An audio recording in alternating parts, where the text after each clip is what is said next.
Hey everyone, welcome back to the podcast. Today I'm thrilled to have on Haseeb, who I've known for a very long time, of Dragonfly. Haseeb, how's it going? It's going great. Good to see you again, Tom. Haseeb, you've had a storied career, man. How long have you been in crypto to date? Full time in crypto 4 years, but I've been looking at it and kind of dabbling at the margins for longer than that.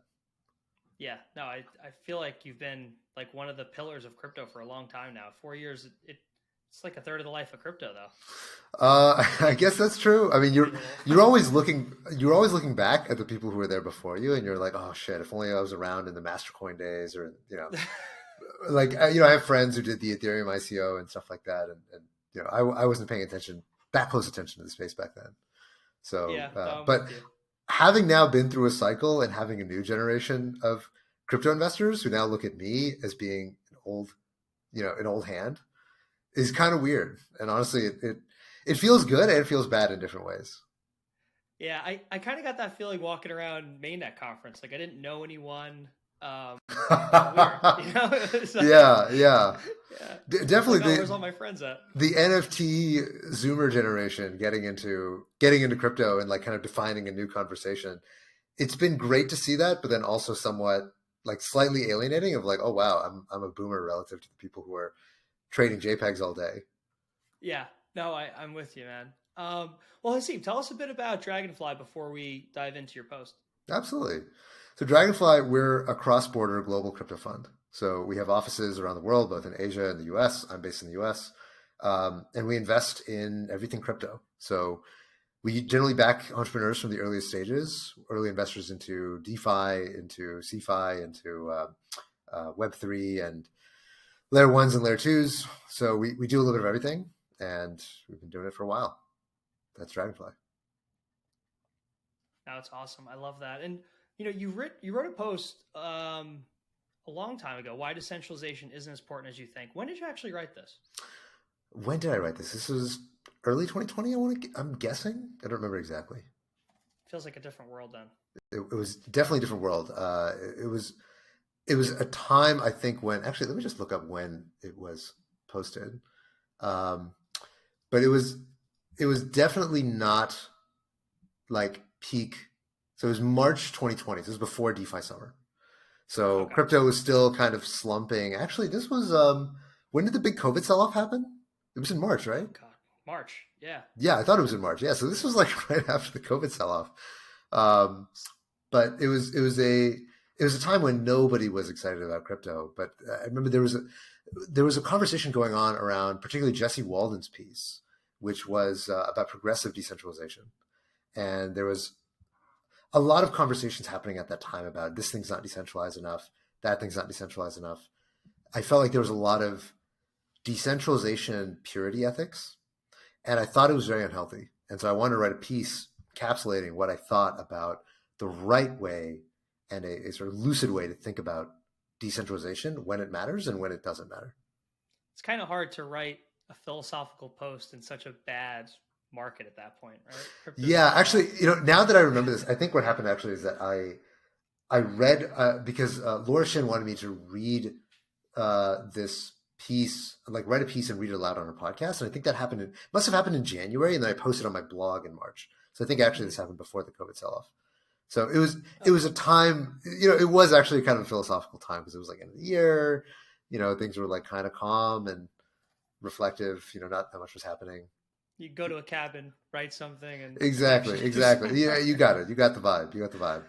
So diving into it though, so you wanted to write this piece on decentralization. What was the cornerstone? So you said it was Jesse's post on progressive decentralization. Like as a jump off point, like did you agree or disagree with him, or was it more so of the sense that you kind of wanted to get your views out there on what kind of decentralization actually is? I largely agree with Jesse's viewpoint about progressive decentralization. So, for your audience who might not be aware, back in maybe it was late 2019 or early 2020, Jesse Walden, he's now a variant, he wrote a piece called Progressive Decentralization, where he described this idea that if you're an early stage crypto entrepreneur, you should not try to think about being decentralized from day one. Instead, you should gradually take steps to decentralize over time, but be willing to cut corners in the very beginning, to build an MVP, get product market fit, be able to move fast, be able to iterate, which is almost pretty standard startup advice, but had never really been articulated very clearly in the context of crypto, given that crypto always has this emphasis on decentralization. Decentralization comes at a cost, right? Decentralization faces a very, very steep trade-off with respect to being able to move quickly, because it's a standard trope at a startup is that if the more people you have, the slower it is that you can move. So if you have 50 people, there's just more overhead, there's more management, there's more coordination, there's more consensus building that needs to happen in order to make a decision and get everybody rowing in the same direction. When you're 6 people and everybody's just in the same room and everybody can talk to each other very quickly by just leaning over their chair, it's much easier to move fast and iterate quickly. And early stage crypto protocols are much closer to startups where they need to move quickly, they need to iterate fast until they actually get product market fit and start getting adoption. So that was Jesse's post. That was a backdrop for what I was writing. And I agreed with that, but I felt like there was a common reaction to that post, which is that no, this is all stand-up startup advice. And like this crypto's different. And if you're not decentralized, you're not, there's no value to what you're building. And there's, you'd see all this one-upsmanship within crypto of some protocol starts, it's not that decentralized. People are like, oh, blah, blah, blah, multi-sig, blah, blah, blah. This thing is not even on chain. And people shitting on each other. You know what I'm talking about. It's Twitter dunking about people not being decentralized enough. And I thought it was very unhealthy. So, just looking at that though, the whole idea of progressive decentralization, like since you've written this post, since Jesse wrote his, have you seen any examples of that actually happening in the wild? ETH is a good example. Synthetics might be a good example. There's a couple out there, maybe even Maker, but have you seen any actually go through this progressive decentralization route and I guess, quote, succeed? Or maybe that's the wrong kind of framing. Well, so I'd say almost every crypto protocol that's now plausibly decentralized was less centralized before. Was more centralized before. So it is almost trivially true to say that many things have gone through progressive decentralization. Take something like sushi, for example. Sushi originally was entirely controlled by Chef Nomi, and then they did this multi-sig, and now they're doing actual proper on-chain governance. All these protocols that now have transitioned to being more and more on-chain, like Synthetics is another good example, right? Originally, Kane was basically benevolent dictator of Synthetics, and gradually over time has transitioned to becoming more and more less reliant on Kane and on particular individuals controlling everything. So most protocols that are decentralized go through this transition, but it's almost as though it's obviously true that this transition happens, but I think before Jesse's piece, it had never really been articulated very clearly that this is normal. This is what's supposed to happen, and you should embrace it. You shouldn't look away from it or be embarrassed by it or feel like this is some kind of aberration, that things start off more centralized and gradually become more decentralized. And to be really thoughtful about the way in which that happens, as opposed to you start off centralized and you feel bad and people dunk on you on Twitter and then you slowly cave into people pressuring you, which is kind of the way historically that it's sort of happened. And I think over time, the more that the industry matures, the more we're going to develop a better playbook for how you become decentralized. In the same way, startups develop a playbook for how you develop a board and have good corporate governance, but you don't do it from day one, and you don't do it out of pressure. You do it in a thoughtful way, knowing how it long-term helps the trajectory of your enterprise.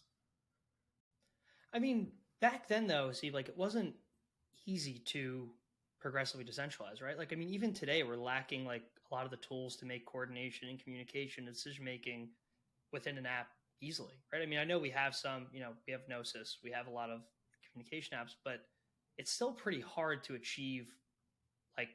I know it's a spectrum, we're working on, everything's more decentralized than it was, but it's still hard to get to that point, let alone a year or two ago when you guys were kind of thinking about this. Totally. Although part of the point of this post as well is to try to question the dichotomy between is decentralized and is not decentralized, right? Because like you said, it's a spectrum. And to say that somebody has gotten there or has not gotten there implies that there's like some endpoint that we're trying to get to. And in reality, so one of the points I make in this post is that in crypto, it's largely perceived that decentralization is a terminal virtue, meaning that it's important to be decentralized for its own sake. Like if you're decentralized, that's good because you're decentralized. And I think that's bullshit. I think that doesn't make any sense. And I think like that was the sales pitch for every project. Always everything. And it's become completely unquestioned dogma within crypto that decentralization in and of itself matters. And I think this is completely wrong. Decentralization in and of itself does not matter at all. It doesn't do anything, right? The reason why Satoshi Nakamoto made Bitcoin decentralized was because he wanted to mitigate censorship and shutdown risk. That was why he made Bitcoin decentralized. If Bitcoin could mitigate censorship and shutdown risk without being decentralized, he would have done it that way. The principal reason why decentralization is important is because we made a really nasty architectural trade-off. Decentralization fucking sucks. It makes everything slow. It makes things expensive. It makes things hard to coordinate. It's like you mentioned, there are bad tools. It's very difficult to actually enact governance. Governance is subject to all sorts of attacks and corruption and blah blah blah. All these things are really endemic problems to decentralization. If you could make things that worked and that couldn't be shut down and couldn't be censored without being decentralized, we would do it that way. And so for that reason, like you have to understand, decentralization is a means to an end. It gives you something you want down the road, but decentralization in and of itself does not do anything. So the question is, what is the actual thing you're trying to accomplish with your decentralization? And have you already accomplished it without going all the way to, okay, I'm as quote unquote decentralized as Bitcoin? And a lot of times the answer is yes, without having to move further along that spectrum. I guess you never really know where you are on the spectrum though, right? I mean, how do you even define like, if you want something that's half as decentralized as Bitcoin, I mean, obviously you can look at node count, you can look at, mining power, et cetera. But like, do people even know how decentralized something is? Like, it would be very hard for me to look at a new crypto app, look at a new DeFi app, look at a new NFT drop, whatever, and say, hey, this is X decentralized versus Bitcoin. Like, it'd be so hard to land on something like that. Right. Totally agree. I think so. There have been a few quantitative measures proposed, like, Balaji wrote his Nakamoto index. This is back in like 2018. I think he published this paper on it. I don't think any of them are that convincing in terms of being useful as a benchmark of like, okay, this thing is more decentralized than that thing. Again, the thing that I come back to is like, what's the real thing that you were worried about with respect to decentralization? Because there are a lot of things that are decentralized and are fucking awful.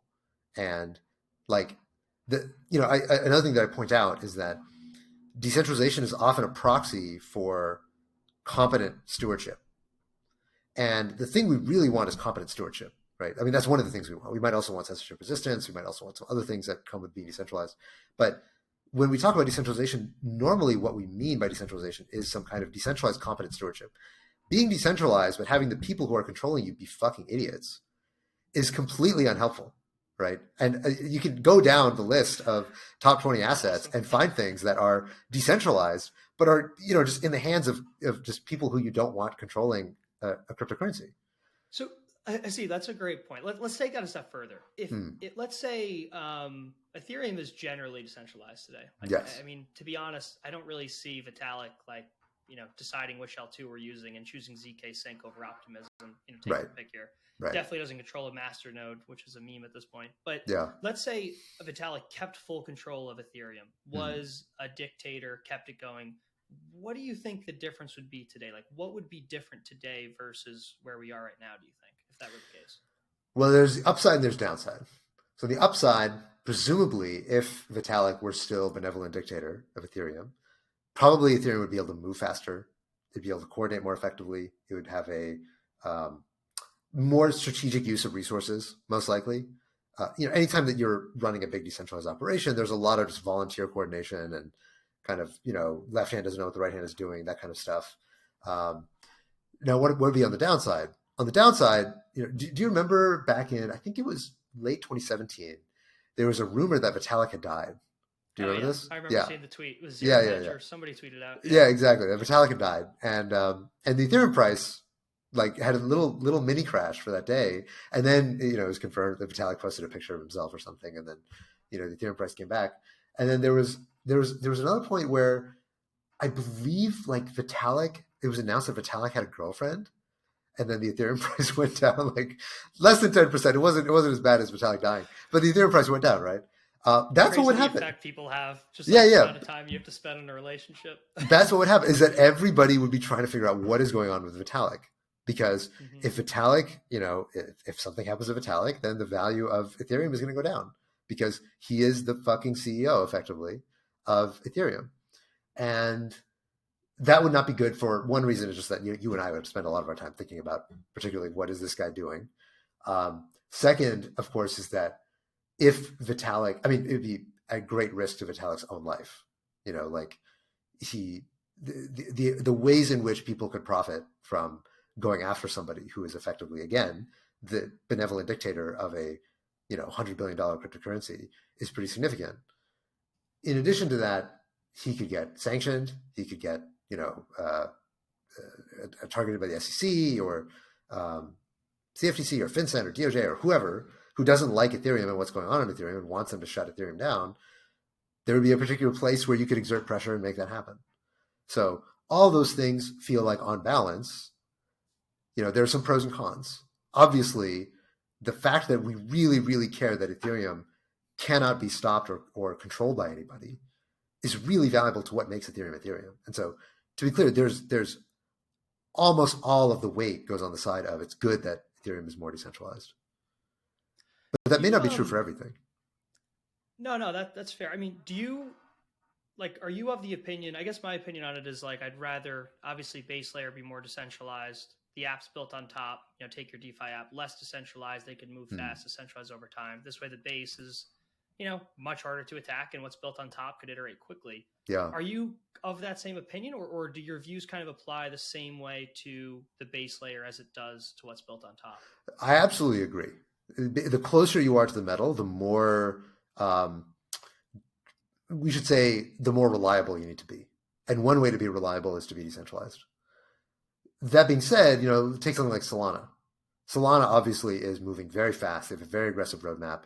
And it's pretty clear that Solana Labs is very deeply involved in what's going on Solana, right? Solana, was offline for 12 hours or 11 hours, whatever it was. And who was working on this but the Solana Labs team, moving as fast as they can to fix the bug, figure out what was going on, coordinate all the nodes, get them all together, right? That's not something you can do if you're not if you're, fairly decentralized. That being said, they're absolutely choosing the right trade-off because they are earlier in their life cycle. They are pre-product market fit. They need to do a lot more in order to get the ecosystem off the ground. And people are not choosing Solana for reliability. They're choosing it for performance and the promise of performance that they think they're going to get as the system becomes more robust over time. So for different layer ones, there's a different trade-off. But again, this was not obvious in 2018. In 2018, there was a real fear about these Ethereum killers and the sense that Ethereum needed to move faster. I don't know if you remember, it was Fred from USV. I think he wrote a post saying that Ethereum needs a CEO. Exactly. Ethereum needs a CEO. Ethereum needs to iterate faster. If this was a company, we would fire the CEO and like the board would hire somebody new to get them to move faster and iterate and, put a SWAT team on getting this stuff locked down. And in retrospect, now that we look back on that, we're like, yeah, I mean, Ethereum still does 14 transactions per second, but thank God it does. And that like it hasn't gone down in the last 2 years and it has remained completely neutral, robust, reliable. Nobody's worried about whether Ethereum is going to last. That's great. I mean, though, let's take an example here. And I agree with you that Solana's taking the right roadmap. Like, let's take, let's say I'm going to build crazy new finance route, right? And I'm going to pick Solana, huge speed, more centralized, or I'm going to pick, let's say, production ready ZK rollups on Ethereum, right? You get all the security of the base chain, you get the same amount of speed on Ethereum. Let's say it all works perfectly, right? Yeah. How do people realize the security trade-offs or the decentralization trade-offs without some type of attack? Like, I feel like there's a scenario where there are no attacks, both drift along, and it's literally just perception at that point. I mean, in the beginning, before we have any real data, the only way we can know what's secure and what's not is to kind of glance at it, come up with some theories, and go with our judgment.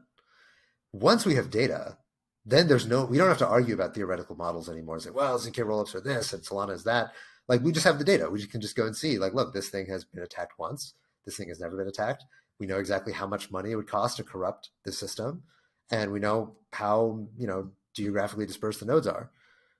Once you have all that, like, we don't need to argue theoretically about which is more corruptible, Ethereum or Bitcoin. We can look at the numbers. We can actually see which of the two systems has been more robust and which of the two costs more to 51% attack.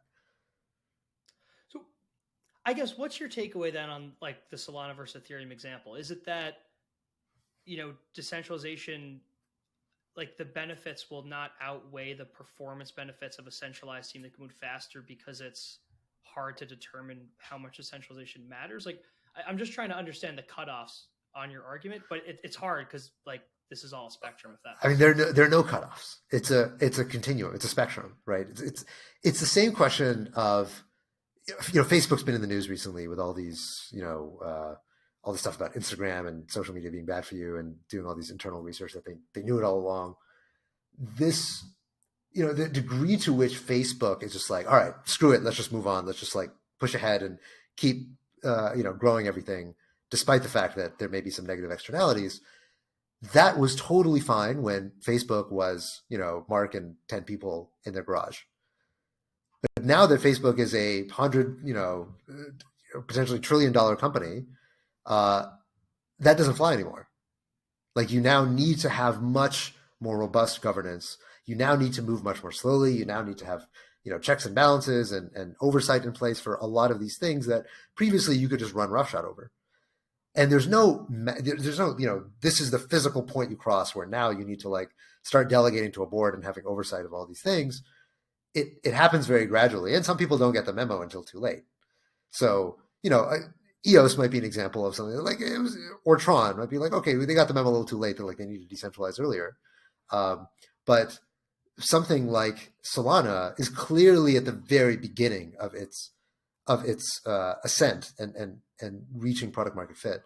And the whole point of Jesse's post is that before you have product market fit, it's crazy to try to decentralize at that point because the market doesn't actually need what you're selling yet. And I would argue Solana is still pretty product market fit, right? It's got some NFT volume and that's kind of taking off, although it's a little fly by night. But the real bulk of what Solana wants to do, it's not here yet, right? The ecosystem hasn't really matured all the way to that point quite yet. And so they still have a lot of work to do. And I think the team is very well aware of that. No, that's fair. And I mean, a key point of your post was on, how you can't compete on being more decentralized, right? Mm. And to me, I totally agree. And you said earlier, you can go to these quantitative frameworks, and I agree, but it's hard though. I mean, in my mind, Ethereum will always be more decentralized and we're investors in Solana, I'm huge fans, but it's just obviously more decentralized at this point. Like, so when I see something, if I can get the speed on top while being that decentralized, it's automatically mental model for me. It's, hey, more decentralized. But to your point, it's not really something to compete on. What exactly do you mean there? Like, I'm a little lost on that side. Because like when I think more decentralized, I think, hey, whatever I build is more censorship resistant. My value will always be there. Nobody can mess with me. Like, those are like the quick mental models I'm thinking of. But to your point, maybe that's not as valuable, or how should I think about that the right way? So the way that I describe this, I have a very simple framework. So if you imagine a property of a system, right? So the system could be fast, it could be censorship resistant, it could be very cheap to use, right? These are different properties of a blockchain system. There are two axes on which you can separate out these processes, these properties. One axis is whether it is direct or whether it's indirect. So something that is direct, something that you can directly feel, is something like the transaction fees, right? You can feel whether the transaction fees are high. Something like security, you can't feel. right? So something can be more secure or less secure, but you don't actually feel it when something is not secure. You'll just someday at some point get hacked or lose your money or something like that. And then there are local properties and global properties. So a local property would be something that only a subset of people on this platform feel, and then a global property is something that everybody on the platform feels, right? And the problem with decentralization is that it's both indirect and global, meaning that there's no like particular person who feels this problem. It's not like this particular person got their transaction dropped by the mempool, right? That's a very local problem. Only certain people feel it, and the people who feel it have a really outsized response to it. They're like, "Oh my god, this sucks so much for me," whereas everybody else is like, it didn't happen to me, so I'm fine. It's a global property, meaning nobody in particular is harmed by it, and it's an indirect property, meaning you don't feel it directly. It's some abstract notion that like, hey, Bitcoin is more decentralized than Dash. When I'm using Dash, I don't feel like it's less decentralized. Maybe somebody tells me it's less decentralized, but there's no direct experiential way in which my usage of this thing is harmed, right? And so when you're trying to compete over an abstract property, saying that this thing is more decentralized than that thing, trust me, it is, even though you can't feel it, even though you can't see it. I'm going to explain to you why it's less decentralized. The way in which it really gets cashed out is by that decentralization having a downstream impact, right? Like, again, going back to the original thing, why does decentralization matter? It matters because it gives us some other thing that we actually care about. And that other thing might be censorship resistance. If it's censorship resistance, the way in which I am going to feel that I like this thing because it's more decentralized is because the other thing I'm on got censored.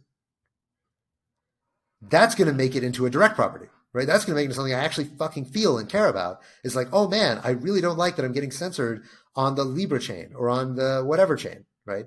That's really no fun.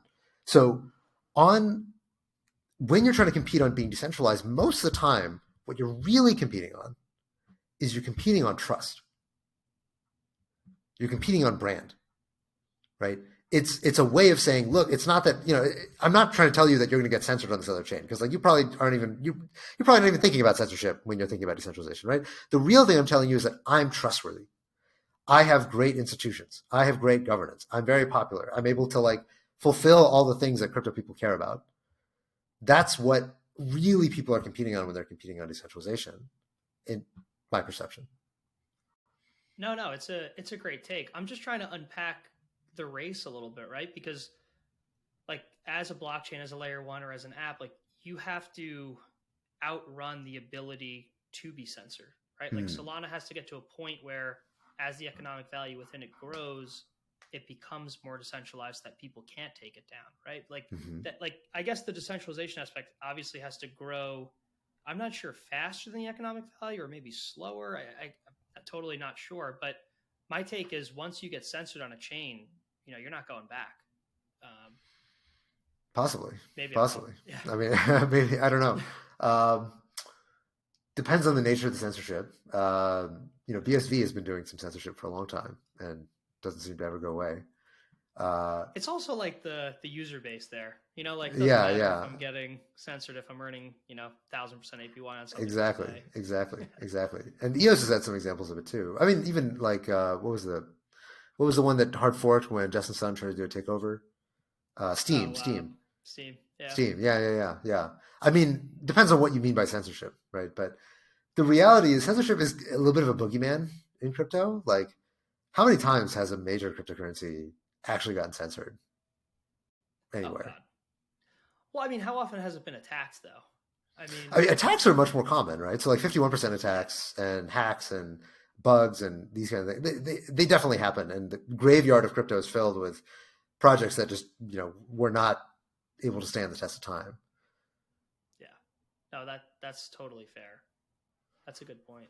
I mean, what do you think about adverse situations with like nation level states? Like, I know decentralization is a means to an end, on your view in your post, but nation state wakes up and says, hey, screw Solana, Bitcoin, Ethereum, and Tron, EOS. We're going to go after all of them. Like at that point, like it becomes really real. It comes from indirect to direct, like very quickly, right?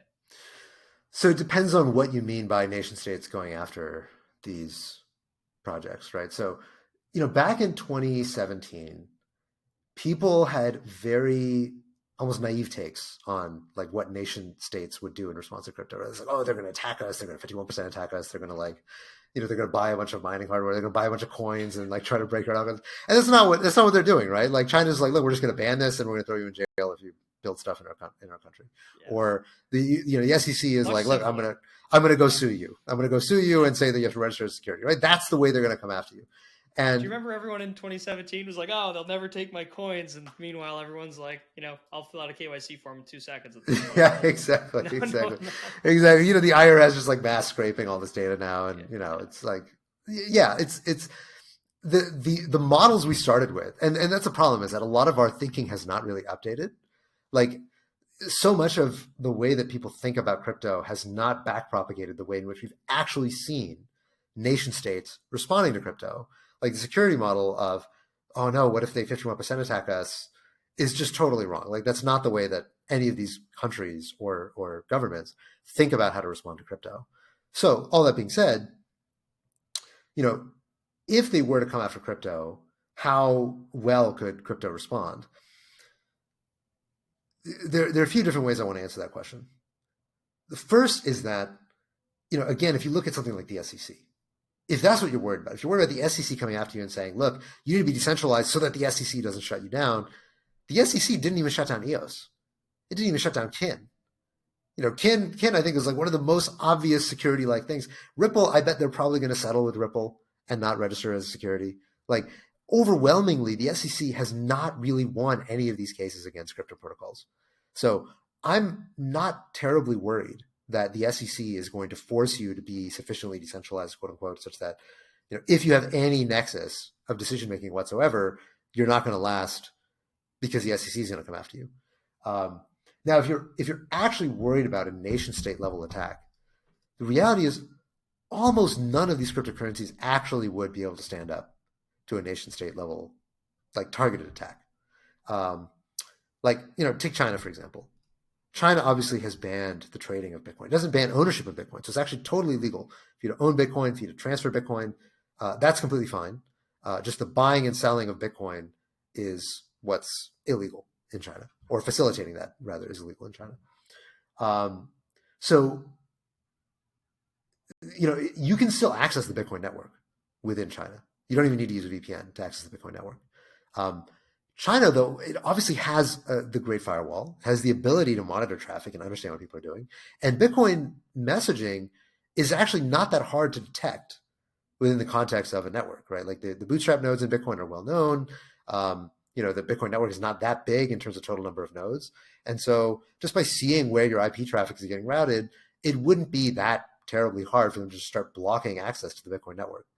Now, people could adapt. People could create ways to continue interacting with the Bitcoin network even without using the public internet, or without encrypting traffic or shadowing traffic in different ways. But the point is that these governments have not even done that. They haven't even tried, right? The cat and mouse game hasn't even begun because it's just not the level on which they care about this stuff. It's not the tool that they use to combat things like Bitcoin. So no, that's really, it's interesting to think about. So let's walk through this example a bit further. If let's say the view is that all governments are not going to attack, let's say, Bitcoin, Solana, Ethereum, right? So like everyone's on the same playing field, because where the government's going to go after you is at the personal level, at the IRS level, at the, let's block, access to the website level, let's just more consumer level blocking or penalties, right? Which applies to any blockchain, not any one specifically. So to be clear, it's really more like at the corporate level than it is consumer level. That's fair. But if that's the case, I guess your point is that decentralization matters a lot less, right? Because a lot less than what? I guess I guess extreme scenarios, like extreme takedown scenarios, don't matter as much because in your view, like they're not going to go after networks in that fashion. Yeah, I mean, to be clear, that's not the only reason why you care about decentralization. But I do think relative to where these values got crystallized, which was in 2015, 2017, and obviously earlier than that, people just did not have the right mental model for how nation states were going to interact with cryptocurrencies. Now, I mean, there's always the question of, oh, well, that might change, and once people realize how big crypto is, they're going to start being more aggressive against it. But to be honest, crypto had a lot worse reputation than it does now. 5-10 years ago, and even then they weren't doing any of these kinds of things. So, at the time, crypto was perceived as, oh, it's for evading sanctions, it's for drug money, it's for criminals. That's when you'd want to be most aggressive in combating crypto. And even then, the tools that governments use to combat crypto were roughly the same as what they are today. That's fair. I'm trying to think through on this line of thought, like where we go with governments, where we go with decentralization. It's hard to figure out like what 5 or 10 years looks like with regard to your post. I'm trying to think through it live, but I think, look, the point of this post is not that decentralization doesn't matter. It absolutely does. And all the things equal, if you can be more decentralized, usually you should, barring some trade-off that actually makes it harder for you to get the core thing that you care about.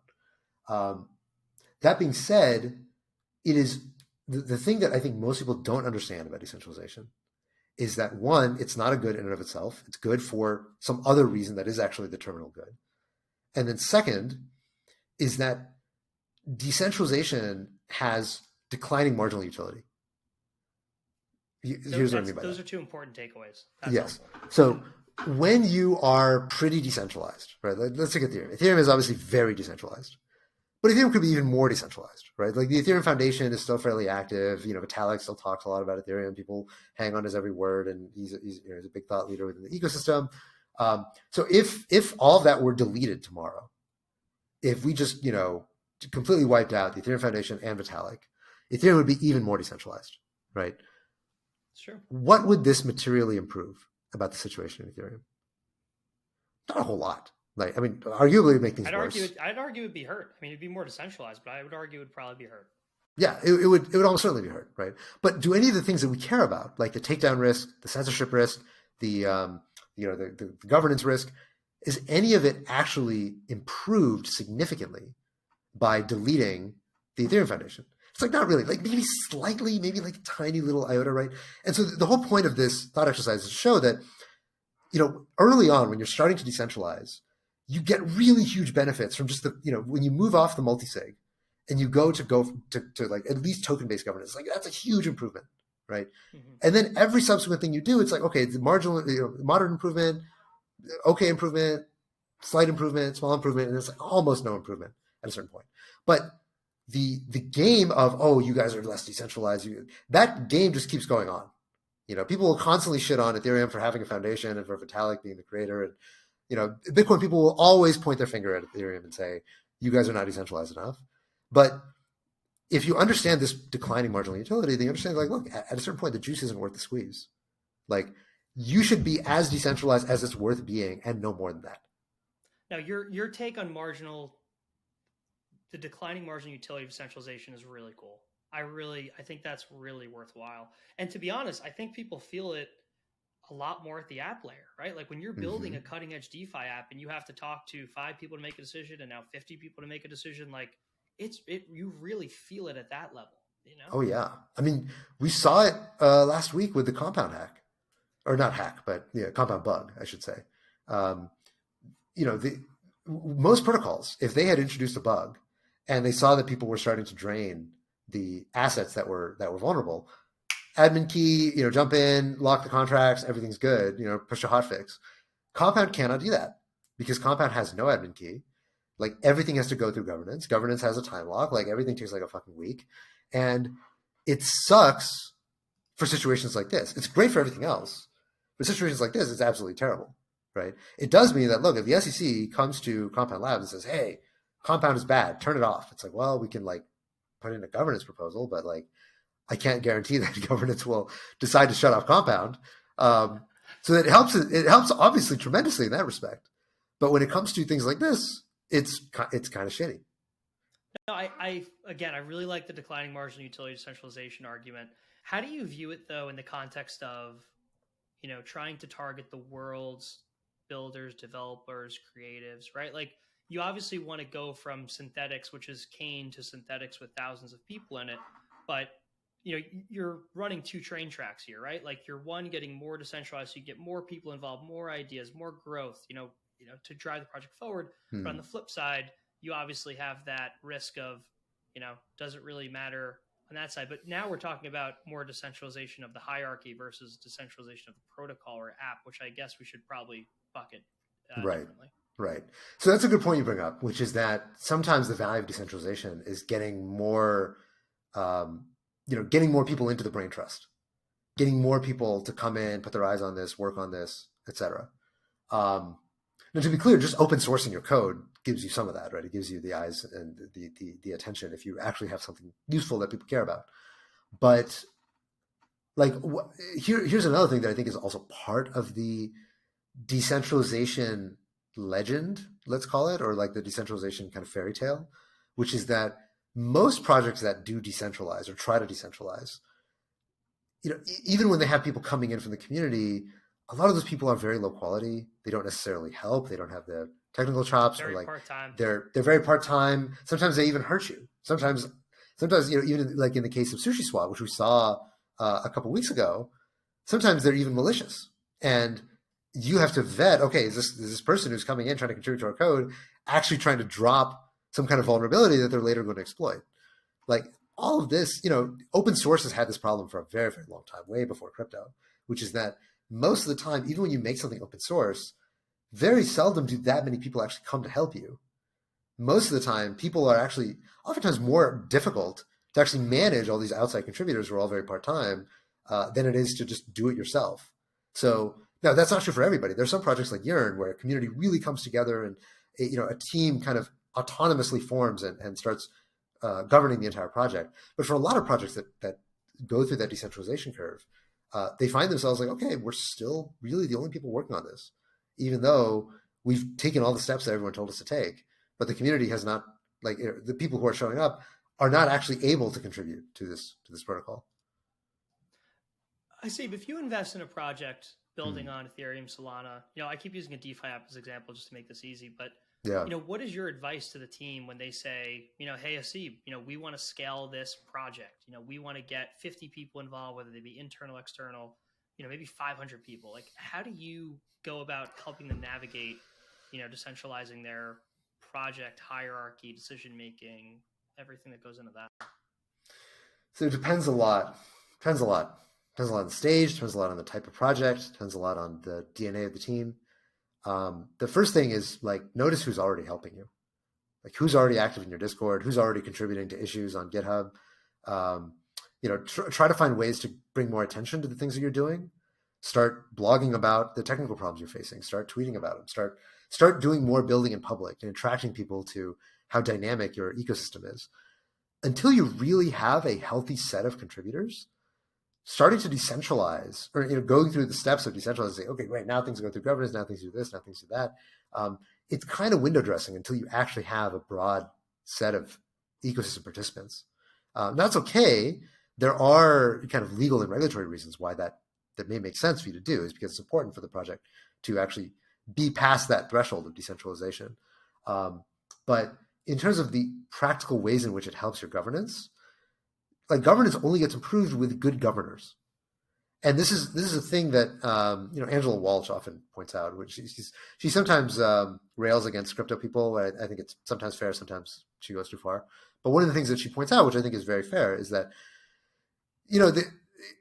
being decentralized or like having decentralized governance, it's still people.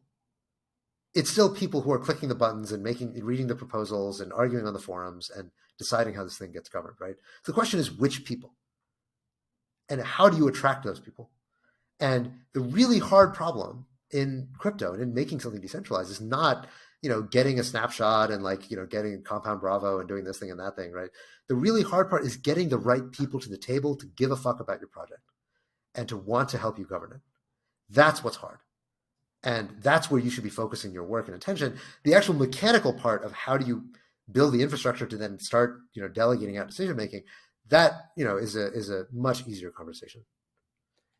How do you think incentives play into that, right? Like you never want to pay people to take part in a vote, right? You want people to vote or decide based on their feelings for the project, maybe their stake. But I mean, we just run into the age-old problem of every, we see in crypto and outside crypto is that, some people have large stakes and some people may have no stakes and have the right ideas. Like, it's very hard to incentivize those people to take part. And frankly, even if you want to incentivize those people to take part, it's hard to get that through, the protocol or the governance that exists to then pay them in a timely fashion. Like, how do you think incentives play into all those? So I think I agree with you that very naive use of incentives so far have not really worked. However, I think a lot of people have this perception that if governance were to work correctly, then you have massive voter turnout and people would be very engaged in all the different DAOs that they're participating in. Right? That's what it would look like for things to work. Yeah, exactly. I think that's bullshit. I don't think that's what it looks like when governance works. I agree. I think if you look at the real world, like, you're probably an owner of many different things in the S&P 500.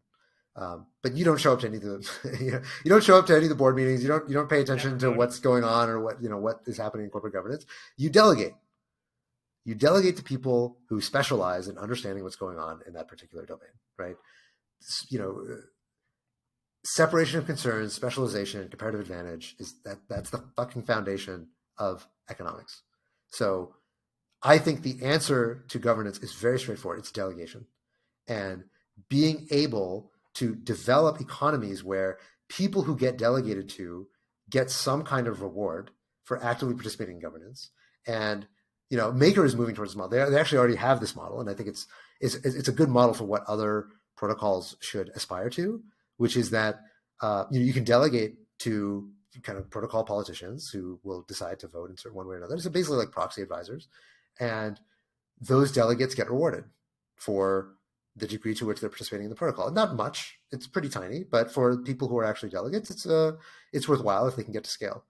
And that feels to me like just obviously the right model.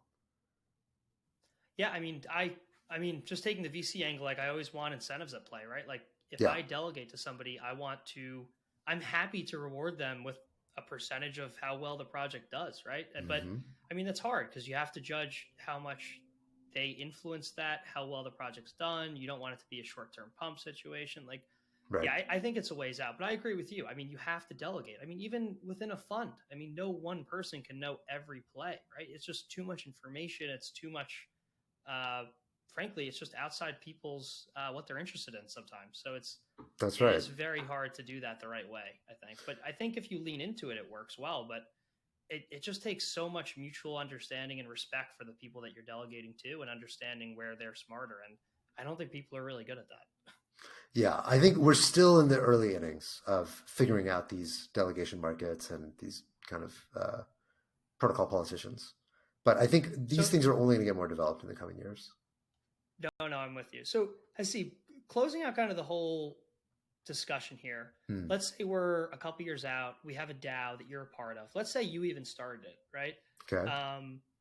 What does that look like in practically decentralizing? And I know that we kind of went through this example earlier with synthetics and others, but like if you had to start a project from the beginning, I'll let you take it, whether it be a DeFi app, whether it be a layer one, what would your approach to decentralization be?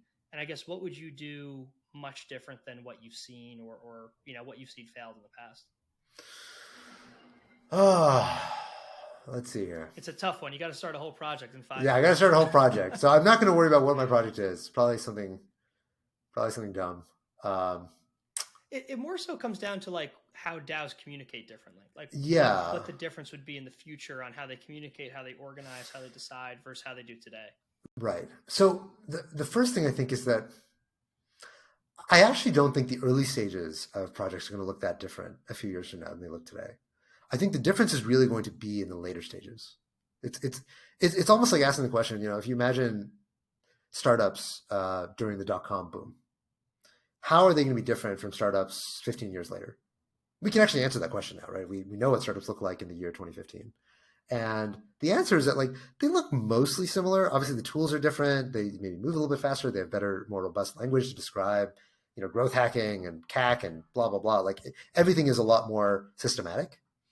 But most of the changes are in the later stages, right? It's like when Facebook is the $5 billion company or the $20 billion company or, $500 billion company, that's when you start to see that the notions around corporate governance, the notions around conflicts of interest, the notions around all these different things that you think should happen in the competent stewardship of a company start to become more real, and we develop better and better best practices around them. The same thing, I think, is what we're going to see in DAOs. In the early stages, it's going to look pretty similar. It's going to be a small group of people who are moving pretty fast, who are cutting corners, and we're trying to build something that people want. And I don't think it's going to look that different in the very early stages. I think the question is going to be, once you get to product market fit, what is the playbook for how you decentralize this thing, bring in more protocol politicians, get a more robust set of governance frameworks around something? I think we're going to have much better tools. Things will be much more verticalized. Things are going to be much more automated. There's going to be better discovery. There's not going to be like 5 different pieces of software you use. There's going to be just like 1 or 2. And it's going to be, like in traditional companies, there are, these guys who are just on like 20 boards, and it's just like, okay, there's like a set of suspects who I know I can go to be like, yo, I want a board member. And, you're somebody who knows a lot about CPG. So I want you on my board to like represent CPG. We are going to have the equivalent for that in crypto, where as a protocol, you can like put out a thing and say, hey, I want Gauntlet to like participate and be a delegate in my protocol and like start participating in governance. Or I want, Lev from Symbolic to come and participate, and I'm going to put out a bounty the same way that a company pays a board member. I'm going to put out a bounty to like pay this protocol politician to start participating in the governance of my protocol. And again, you're going to see all these things just become much more streamlined and less ad hoc, less random, less kind of like, oh, well, this person was interested in this, so they're here, and more, I almost want to say more transactional than they are today. Now that's really cool to think about. I mean, so I agree with you on delegation. I agree with you on the declining marginal utility of decentralization too. Mm. The only thing I'm wondering about is like, let's take the utopian view. You have Facebook built on Ethereum and all the users are the owners, yada, yada. Do you think that there's ever a world in which all of these users are, viewing their home feed, seeing what all their friends are doing, and then, update number 4 is, vote on this change to the UI to change the color from blue to yellow? Like, do you ever see a world where a mass amount of users are actually the ones voting on governance, or do you think that might be too utopian? I think it's very possible, but I think in very limited circumstances. So what you're describing is basically like a referendum, and many democracies have the notion of doing a referendum. They're very rare, and they tend to be for like kind of big, kind of affect everybody sort of moments, of like Brexit or, California. California is kind of crazy. They have their own, set of neuroses about it, but totally different country. Yeah, totally different country. So I think there may be moments where it's like, hey, Facebook is thinking about, winding down this thing and changing it to be this, and like we want everybody to give us feedback on this. But most of the things that decentralized Facebook is going to do is like, you probably don't care. We're not even going to, we're just going to put it through delegates, and delegates will decide what happens here. So I think it may be a point of where there's such a political firestorm that it's like, okay, we're going to go to our real bosses, the token holders, and we're going to ask every single token holder to participate. But of course, the difference is in crypto, because we don't really have democracies. And this is, again, another thing that people tend to elide a little bit when they talk about decentralization, is they always talk about a decentralized protocol as though it's a democracy, and it's not. It's a plutocracy. Like, how often is it really important to say, yo, let's go to the real people, the whales, and see what the whales think? Like to actually do a coin vote for everybody involved basically means that you're trying to get the whales to directly vote on something instead of getting delegates to make what they think is the best decision based on who's in front of them. So I don't think it's going to be that common, but it's certainly possible in principle. Yeah, no, that's interesting. I mean, the reason I ask is because a lot of the DeFi apps today, I mean, outside of the gaming apps, I mean, a lot of the users have pretty much aligned to the developers, right? Like, we use Compound, we can hop on Discord and probably reach Leshner at some point, right? Like, yeah. I don't know if we're at a point where, DeFi is around in the world where we have users who are disconnected from, I guess, the creation of the projects. Obviously they're not creating it, but we're not at the phase yet. We're not at the Facebook level stage where the users are totally disconnected, right? and understanding like how they would take part in governance is interesting. But the referendum idea that you raised, I mean, that's live. I mean, that's a good idea. Yeah. Although, you and I are fairly politically connected within crypto. So it's easy for us to go and be like, hey, Leshner, or hey, Hayden, like something's going on. I want some help. If you're a rando in crypto, I don't think you can get access to those people. Yeah, So that's fair. I think no, to be clear, I think we are already there in the place where if you're a rando in crypto, like you're kind of on your own. Yeah, it is harder. It was a lot easier a couple of years ago. Yeah, a couple of years ago it was a lot easier. There was order of magnitude fewer people in the space. And so, yeah, but I think that has changed. Last kind of question for you on this, Haseeb. Have you seen any projects pursue?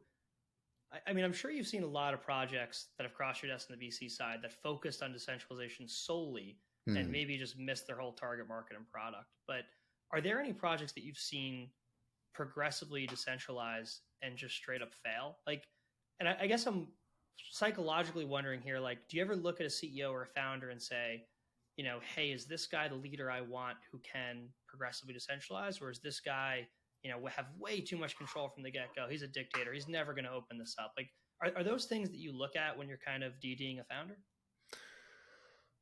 It's not straightforward how to DD somebody who can progressively decentralize, right? It's kind of that's a good call. It's like, what does that mean? And also like, how would you know? Yeah. How would you know? Yeah. Because also very few people have done it, and most people have never done it before, obviously. So it's hard to know what that looks like. If anything, honestly, what I look for is the opposite. Is like, can this person make this thing super centralized and just run the shit out of it? Because that's actually rare, right? Like that's the thing that's hard to find. So if somebody can be that benevolent dictator for life early on, and then eventually find their way to become more of a backdrop to the project. I think like Goon at Avalanche is a good example of that. Like he's somebody who, for the first time I met him, I was like, this guy is going to be one hell of a religious leader. If he puts together a layer one, he can absolutely galvanize people around himself. And that's the rare property. Finding people who care a lot about decentralization and will, they will sing paeans to how important decentralization is. That's actually pretty easy to find, but somebody who can just fucking execute. That's most of what you need in order to get something off the ground. So there are many projects that we have seen and that some of which we've backed that tried to be very decentralized from the very beginning. And it didn't matter because they didn't work. They just died. I don't necessarily want to call out particular projects because I feel like it's kind of a dick move, but yes, it has definitely happened. And it's enough that it's obvious when it does happen that it's like, why are you guys so focused on decentralizing? You have no users. Yeah, no, I'm totally with you. It's also pretty interesting. Like, look at founders, like, I'll take Andy from Fractional as an example. Like, obviously Fractional is pretty centralized. I think it's sub 10 people right now, but like, he's a guy that's so out there in the community every day. And I honestly, when I met him, I thought that'd be a huge benefit. People say, oh, you're like wasting time on Twitter. I'm like, absolutely not. This is the best thing this guy could do is grow a community. Right. But like, he's able to like be so active in the community that he's able to like siphon all of that into product updates, right? So like people indirectly have a voice. I mean, that's the same with every project, but like, you have to have a founder that's receptive to that stuff and to be able to implement it. And it's hard to find. It's like finding a religious cult leader that can execute. Like I'm in every time, to your point. I mean, that's right. That's right. And how many people do you see complaining about OpenSea being centralized? Oh God. I mean, I feel like people don't love OpenSea, but I mean, yeah. I mean, to your point, like I love that it's centralized in what they built. It's a pillar of the NFT community, but I mean, on the flip side, like, I mean, anybody I talk to just has issues with it somewhere. Well, look, it's eBay now, right? And like everybody, once it takes over everything, it's like Facebook, right? Like all you're gonna do is complain about Facebook all the time, and it's the most used app in America. So that's kind of the sign, like it's kind of the sign like you're married to it now, like that you can just sit around and complain about it all day. Yeah, you're right. I mean, we're talking about earlier stage projects. It's easy to reach the founders. Like, I just hate pulling up Twitter and seeing like, Joe Schmo who hustled his whole life lose like all of his NFTs because OpenSea airdropped him something or he has it viewable. And it's not OpenSea's fault, honestly. Right. But, it's just, it's annoying to see. But another conversation. It is. Well, so you were saying earlier about the things that you agreed on me about through this podcast. What did you disagree with me about within that post? Um, I guess I disagree on the extreme examples, like government coming after crypto. I mean, I think decentralization will be extremely important there. I think they're going to go after the ones that are just easier to get. I mean, U.S. government wakes up tomorrow, who are they going to go after, Solana or Ethereum? I love Solana. We're investors. Anatoly's an amazing guy, but I mean, let's be honest. What's easier to take down? Yeah. So when you say U.S. government goes after, like, what are you imagining? It's a good question. I mean, to be honest, I think I got it wrong, right? Like I was of the view a couple of years ago that, hey, they'll 51% attack this. They'll buy a bunch of miners. They'll, kidnap Vitalik, something like that. I mean, today you're totally right. Like they'll go after people on the IRS side. They'll go after people for screwing around with their taxes, right? They'll go after people at the corporate level or blocking the UI. But I don't know what a total government crackdown looks like. And to be honest, maybe since I don't, it kind of proves your point that it's maybe not as much of a concern. Well, we've seen two so far, right? Or we've seen a few, not just two. We've seen India and China being the most prominent examples. And in both cases, there was no 51% attack. There was no targeting, the founders of any of these projects. It was all just, again, it was mostly applied at the corporate level and at the banking level. The thing about governments is that they use the tools they have. They're not very creative when it comes to trying to accomplish their goals. And so, in that sense, like even look at EOS, right? Like if you're worried about Solana, you should be really fucking worried about EOS. EOS got away with a slap on the wrist.